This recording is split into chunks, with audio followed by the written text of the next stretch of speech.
We are honored today to be in the office here in Moscow with General Alexey Leonov. General, thank you very much for spending the time with us today. 2015 represents two of the most important anniversaries in human spaceflight history. They both involve you. The 50th anniversary of man's first spacewalk and the 40th anniversary of Apollo-Soyuz.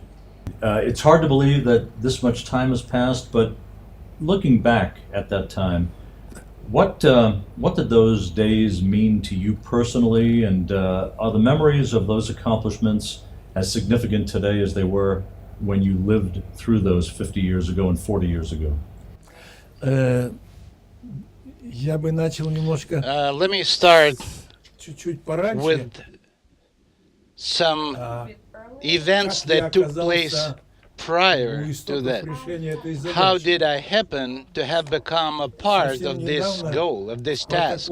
Very recently, in the minutes of one of the meetings, we have found the following statement. And this takes us back to Mr. Korolev running one of the meetings where they were supposed to shape up the actual first EVA session that I was supposed to be a part of, and what he said about me.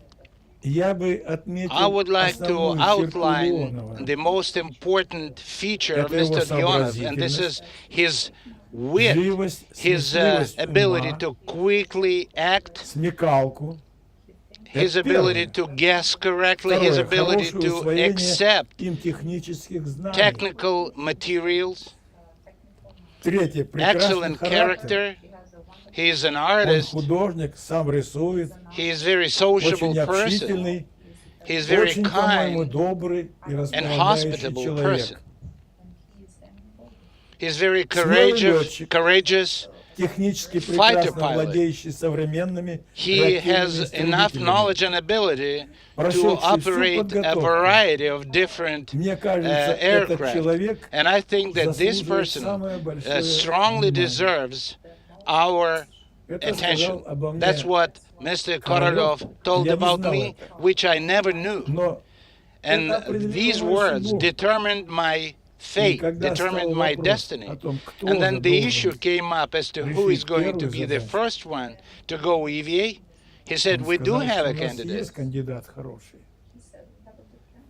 This year, I visited Mr. Korolev's daughter, and she let me listen to a recording of the first press conference, which Mr. Korolev was involved in, talking to a number of media people. And he said that in order for us to conquer the space, we need to learn how to operate outside of the space vehicle.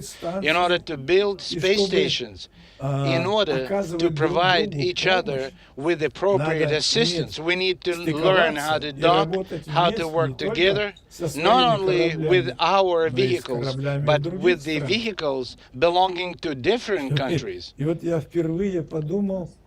And back then, for the first time, it occurred to me that I was the one to make it happen. And in this regard, I strongly feel that I'm very happy because I managed to have resolved those two difficult tasks that had an enormous impact on the subsequent activities in space. And I'm very glad that I was involved in those activities. And if we are to look back at what was happening 50 years ago, I don't think anybody ever would have been able to actually sign off on the event that involved EVA activities. And this is something that Boris Chertok, very famous engineer of Russia, said once. The most vivid impression of my life has to do with the fact that not only was I in a space vehicle, but I found myself to be surrounded with the stars. Stars were on the right-hand side, and the Earth was on the left-hand side, and it was just an enormous unbelievable silence, which is something that comes back to me as a reminiscence of my first flight. As you moved outside of the Voskhod spacecraft, Pavel Belyayev, your crewmate, was watching very carefully. You wrote in an article for Air and Space magazine several years ago that you felt like a seagull with its wings outstretched, soaring high above the Earth. What was that experience like? It was a very short spacewalk, but you had great recollections of it. Well, this feeling is just the perception of space, the perception of environment. And what I saw, and I saw just half of the world, because we were 500 kilometers above the Earth. And nobody, even up until now, nobody is flying that high. So I saw a radius of half of the planet of Earth. And the ability to see the whole Earth as a globe, pretty much, is something that was extremely attractive.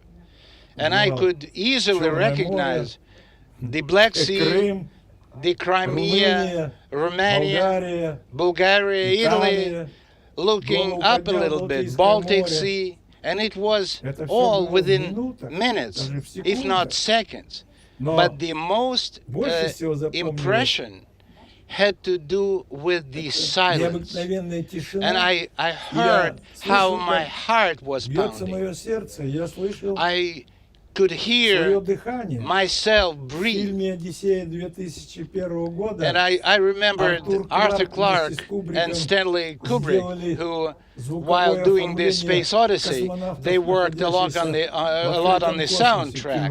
And the way the crew members used to breathe during this movie was very impressive. And the images that I have that show a person with his hands widespread, which is a symbolic representation of a seagull, although to me it's more like a paratrooper in a free flight. This analogy is closer to me personally. But once again, silence. The stars were very bright. There was a lot of them. And it was interesting that they were everywhere. They were above and they were beneath. And on the ground, we can only see stars up in the sky. In space, they are everywhere. And it depends on how good a vision of an individual is, but in space, we see much smaller stars. It was a very short spacewalk, but in the brief time you were outside, did you have a sense that you were making history, that you were the first, the pathfinder of spacewalk activity that later would become a standard and staple and very critical facet of human spaceflight?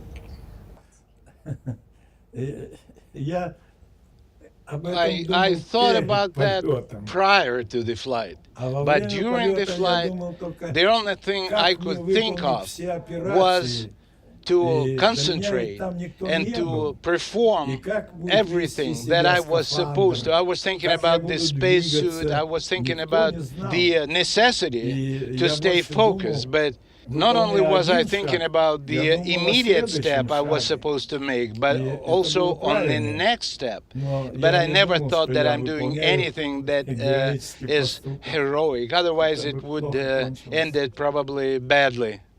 While you were outside of the airlock of your spacecraft, your spacesuit encountered a deformation, if you will, that threatened your ability to get back inside for a while. How did you overcome this problem? What was the problem, and how did you overcome it to successfully end the spacewalk? Prior to the flight, I was doing a lot of training in the vacuum chamber, imitating the altitude of 60 kilometers, which is a deadly area for an average human being. And I was lying in the chair trying to overcome and work out the belief in what I was wearing as a means of protection. Up until now, nowhere on the planet of Earth, in Russia or in the United States, we have any vacuum chambers that would allow to actually test the spacesuit to be flown on the elevations of 400 kilometers or so. It's just not feasible. So we could expect almost anything. The design of the spacesuit was rated as far as pressure for a nominal pressure of 760 and then half of this pressure, and I did have a device that would allow me to drop the pressure had it became necessary, and I knew how to do that. But I had to understand that if I decide to drop the pressure, I could actually pose myself into a very deadly situation, because the nitrogen in my blood would come to boil. But once again, I was trained to do that. I knew how to do it. And then during the 8th minute, I all of a sudden realized that my fingers got loose and they kind of came off the glove. And inside the glove, I've immediately realized that I have got to do something, because I cannot go on with this spacesuit, and particularly I will not be able to return to the vehicle, because I had a tether which was 5.5 meters long, and I was supposed to roll it up. And every 40 minutes, I had a O-ring, which I was supposed to actually put on a hook. If I won't do it, I will not be able to get back to the airlock. But with the gloves like these, I was never able to actually do it. I also need to remove the camera. And what's important, that I was just levitating. These days it's very simple. We put a crew member on the foot restraint, and with both hands available, he can do anything. But back then, there was no such a technique, and we just didn't have guessed that this is something that is possible. So my one hand was always occupied with actually grabbing something in order to stay close to the vehicle. And during the 8th minute of the EVA, I've realized that the space suit was behaving in such a way that I cannot continue like this anymore, and I will not be able to get back to the airlock. Something needed to happen. So what should I do? What should I have done? Drop the pressure. In 5 minutes, I was supposed to be in eclipse. And in the eclipse, with the gloves like that, I will not be able to roll up the tether. And then I silently, violating every single rule and regulation, without reporting anything to the ground, I dropped the pressure to 0.27 atmosphere. And at that point, I realized that I'm going to be in real trouble, in real sorry pickle. But I knew that I'm getting closer to the area where the nitrogen is supposed to come to boil, or maybe not. But I didn't have any choice. I didn't have any recourse. And the way we used to do this pressure differential, it was not a smooth process. It was step by step. So I decided to go ahead and drop the pressure, and nothing happened. And for about an hour, I was on pure oxygen. But everything came back to normal. The gloves went back to normal, and I felt differently. looks like the danger associated with this inadequate spacesuit was taken care of.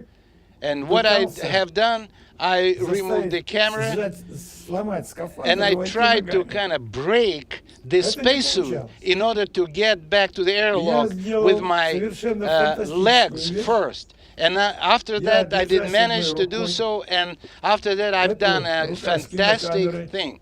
I was grabbing a camera, I moved the camera to the hatch, and then I grabbed the lines using my second hand and went back into the airlock with my head first. And I won. But inside I was supposed to turn back because eventually I had to go to the vehicle with my legs first. And on the other hand, if I would not have managed to close the hatch, I was supposed to actually secure it manually. But before doing that, I needed to make sure that nothing had gotten into the interface. So I returned, and that was by far the most difficult thing. With the hatch of 190 centimeters, an airlock actually had a different size hatch. And I really don't know how I managed to turn and go with my legs first, and I was running a fear at that time. I was sweating. I could not see much because of the sweat. And then when I eventually made it back to the vehicle, so without even closing the internal hatch, which was another violation, I've decided to just remove sweat from my forehead and my eyes, and I was trying to do that, but I couldn't because sweat was coming back. I mean, if I decide to run 10 kilometers in my clothes, I probably wouldn't have been sweating nearly as much. I was running fever, like I said. So everything happened the way it should, in my view. And after that, I was thinking for a long time what kind of consequences I would have to deal with for violation of those rules. And I know that the punishment was in plans. That's how it happened. But the most important thing that on the ground we've been doing a lot of rigorous training. So I was prepared how to drop pressure. I've done that because of the quality of training, although we never assumed that something like that is in fact going to happen. But we have got to be prepared. Alexey Leonov, you are a great man. We appreciate your time today, and an icon of human spaceflight. Thank you so much for your time today.